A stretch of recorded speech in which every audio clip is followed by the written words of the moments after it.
Well, hello everyone. It's time for a new tool. What I'd like to talk to you about is how you hold your models um, before you assemble them and also while you're painting them. Particularly talking to, I guess, figure painters, although not exclusively. And I'll explain a little bit more about that in a minute. If, like me, you've probably been holding one of these for a long, long time. It's kind of the go-to for figure painters. It's does a job. They're easily available, and it's kind of become a sort of mainstay of the industry. Really, everyone that sort of paints figures probably has one of these. Now, as you know, across Tyrell models, I'm always looking for, I guess, what's next, innovations, any business or any company that's moved forward in some way. Um, and voices are a case in point. Um, Many of you have already bought one of my desk voices. This guy. Um, the feedback I've been getting has been pretty overwhelmingly positive. That it's a great piece of kit. It's solid, doesn't move around. It's great for holding your models while you're assembling them and painting them. Display also do a handheld version, which you may have seen on the store. But I was looking for something that was even more innovative than that. What's next? What's I guess um, what's more versatile? And as luck would have it, one of manufacturers that I stock a lot of is Ustar.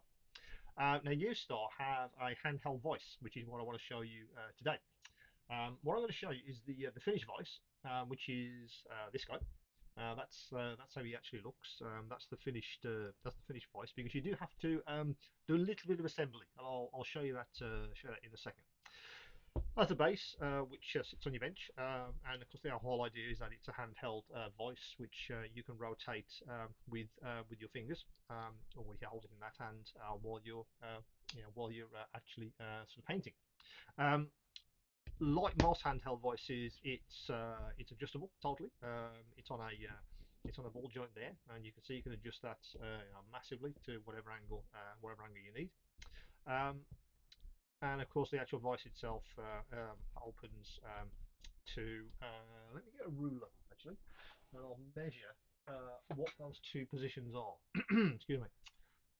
So you can open this voice to 4.5 centimeters. That's the max if you unscrew that knob there. So that's the finished voice itself. Let me just put that aside for a second. Now, what you actually get is obviously the box. Comes in some nice robust packaging. The actual voice itself. Let me just move that aside so I can get everything in shot. Let's put in there. Is, as I said, a self-assembly jobbing. So in the box, it looks like that. You get the actual shaft itself um, with the ball socket on the end. Yeah. You get the top itself. So you're probably way ahead of me there. That attaches to the base, and the base is actually in here. Let me just reach for something I can just pop that out with. There it is. So that's the actual base itself, and it also does come with a stick on the bottom, and that gives you the non-slip base. So that's how you actually assemble the voice itself. I'll just put all those back in they go around like that. In this little box, you get some Allen keys, so you can actually assemble it, and also you get these components as well. Now, what I liked about this voice is, as I said, it's the versatility. I ordered one probably let me think, probably 3 months ago or thereabouts. And again, when I want to do some figure painting, it's perfect. I take these out, I attach a bit of paper clip to a foot as we do, and I hold my figure like that in the actual voice itself. And in the hand, it feels beautifully engineered. It really does. If I didn't know any better, I'd say Display made this, but they didn't. It's made by Ustar. Um, it is refreshingly well engineered for one of these voices, and I've tried a few of these, and this is probably the best one I've ever handled. has some weight to it, which I like. So you do feel like you're actually holding something substantial. But what I really like is how you can lock things in position. This locking mechanism here, when you say if I want to do a really acute angle, I lock that in position, and that's not going to move anywhere. I can rotate that, but that's not going to move. That's the whole point of that locking mechanism. A lot of these vices, you don't get that. And I really like the fact that you can lock that as tight as you want, upright, whatever you want to do. And again, the actual mechanism for undoing the vice is is refreshingly well engineered. That's not going to fail anytime soon.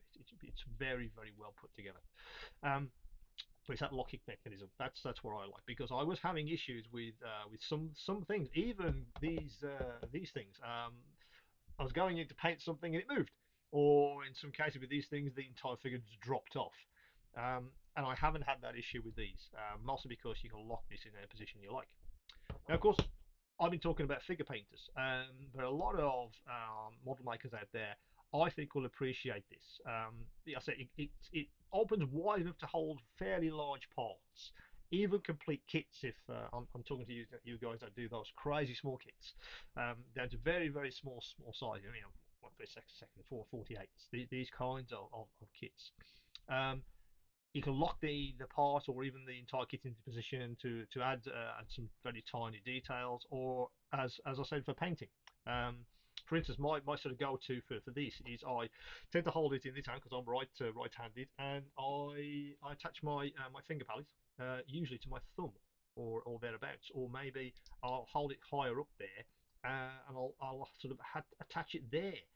So I've got my thumb, so I can actually rotate this, and I've still got my finger palette visible, so I can actually do some painting.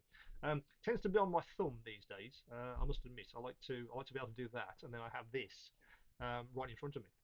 Sometimes I rotate that part round so it's at the top there, for instance, so I can put a couple of colours in the trays, and I can do some mixing, and I don't have to keep going back to my wet palette, which is just on my right hand side.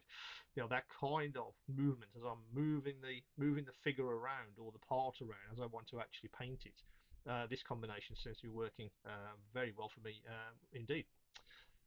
But let's go back to the voice. Again, that's a really nice action. The ball joint in there, the bearings. It's very well put together. But it's that locking mechanism. That's kind of what sold it for me, and that's why it's on the store for you guys. So that's the U-Star handheld voice. The best one I've ever tested, by none, and I've tested a few.